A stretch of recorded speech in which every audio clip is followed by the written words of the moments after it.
புகழ் கிட்ட இருந்து விஜய் டிவி புகழ் அவர் அப்பப்ப கமெண்ட் பண்ணுவாரு, மெசேஜ் பண்ணுவாங்க. உங்க இப்படியே எல்லாத்தையும் சிரிக்க வைங்க, நீங்க பண்றது ரொம்ப நல்லா இருக்கு அப்படின்னு சொல்லிட்டு அவர் ஒய்ஃபுக்குலாம் அனுப்புவேன்னு சொல்லி மெசேஜ் பண்ணுவாரு. ஒரு வருஷத்துக்கு முன்னாடி கேட்டிருந்தீங்கன்னா பயங்கர பிரச்சனையா தான் போயிட்டு இருந்துச்சு. இவங்க அப்பாவாகட்டும் எங்க அப்பாவாகட்டும் எதுக்கு இந்த வீடியோ இதை போட்டு நீங்க என்ன பண்ண போறீங்க அப்படின்னு கேட்டவங்க தான் இப்ப போடுங்க அப்படின்னு சொல்றாங்க. அது வந்து சீரியஸ் டாக்காவே போயிருக்கு, பயங்கர சீரியஸ் டாக். சில பேட் கமெண்ட்ஸ் ஒரு 2-3 அப்படி வருது. அது வந்து ரொம்ப எனக்கு கோவமா தான் இருக்கும். நான் இவங்ககிட்ட சொல்லுவேன், நான் இவங்களை ரிப்ளை பண்ண போறேன், ஏதாவது திட்டி விட்டுற போறேன், அதெல்லாம் பண்ணாத, அதெல்லாம் பண்ணக்கூடாது, அதை நம்ம இக்னோர் பண்ணணும் அப்படின்னு சொல்லுவாங்க. இருந்தாலும் எனக்கு ரொம்ப ப்ரெஷர் ஆகும் அது.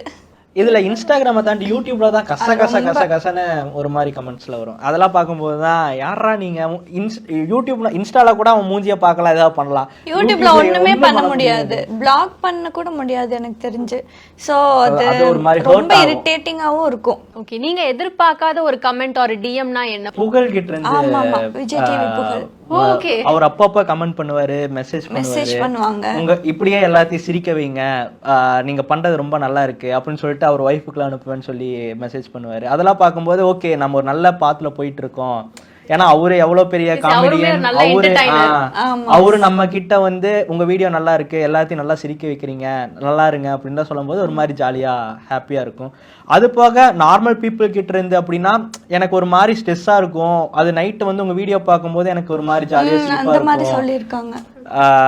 ஏதோ என்னை தாண்டி எனக்கு ஒரு சிரிப்பு வந்துடும். ஆஃபீஸ் நேற்று ஒரு வீடியோ போட்டிருந்தோம், அதுக்கு கமெண்ட் வந்துருந்து என்னன்னா, ஆஃபீஸில் இருக்கும்போது உங்கள் வீடியோ பார்த்தேன், எனக்கே தெரியாமல் சிரிப்பு வந்துருச்சு, எல்லாரும் பார்த்துட்டாங்க, எல்லாரும் பார்த்துட்டு கலாய்க்க ஆரம்பிச்சிட்டாங்க. அந்த மாதிரிலாம் வரும்போது சரி நம்ம பண்ணுறது ஒருத்தவங்களுக்கு சிரிப்பு வருது, நம்ம ஒரு விஷயம் பண்ணுறதே அந்த இதுக்காக தான். ஸோ அது நம்ம கிடைக்குதுங்கும் போது அது ரொம்ப ஹாப்பியா தான். உங்களோட ரீல் கண்டென்ட்லாம் பண்ணும்போது இந்த அடிக்கிற மாதிரி இப்போ கூட தலையில கொட்டினீங்கல்ல, அந்த மாதிரிலாம் நிறைய சீன்ஸ் பார்த்துருக்கோம். நிஜமாலுமே வன்மத்துல ஸ்டாப் கேமரா ஸ்டாப்னு சொன்னதுக்கு அப்புறமா அடி வாங்கியிருக்கீங்களா? ஸ்டாப்னு வாங்கினது இல்ல, 2-3 வாட்டி நான் வேணும்னு அடிச்சு. அதுக்கு முன்னாடி வந்து கொஞ்சம் ப்ரெஷர் ஆக்கியிருப்பாங்க.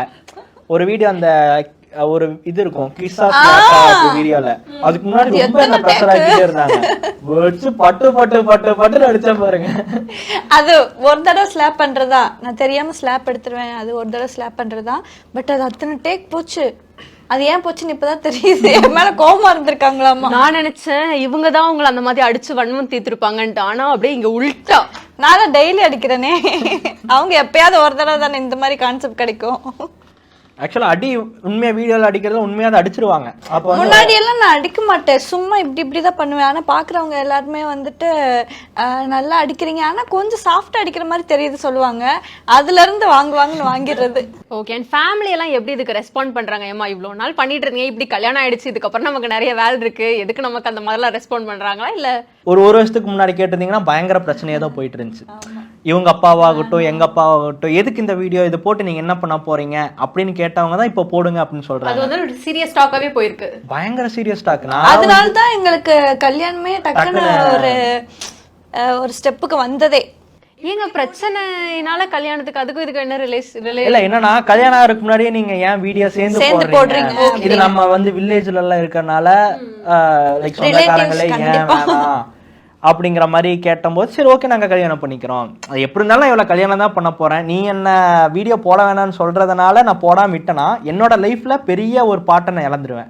ஸோ அது எனக்கு வேணாம். நான் வந்து கல்யாணம் பண்ணிட்டு அதுக்கப்புறம் நீங்கள் சொல்கிற மாதிரி இப்போ என் பொண்டாட்டி நான் எப்படி வேணால் வீடியோ போடுவேன், நீயும் கேட்க முடியாதுங்கிற மாதிரி எனக்கு ஒரு இதுதான். சோ அதான் வந்து கல்யாணம் இவ்வளவு சீக்கிரம் பண்றதுக்கு காரணமா? இல்லனா நீங்க நாங்க பண்ற மாதிரி தான், இது லேட் பண்ற மாதிரி இல்ல, பட் அதுக்கான ஸ்டெப் வந்து ப்ராசஸ் ஆயிட்டு இருக்குல்ல, அது வந்து சடனா எல்லாமே கைகூடி வந்துருச்சு, அப்படியே கல்யாணமும் நடந்துச்சு.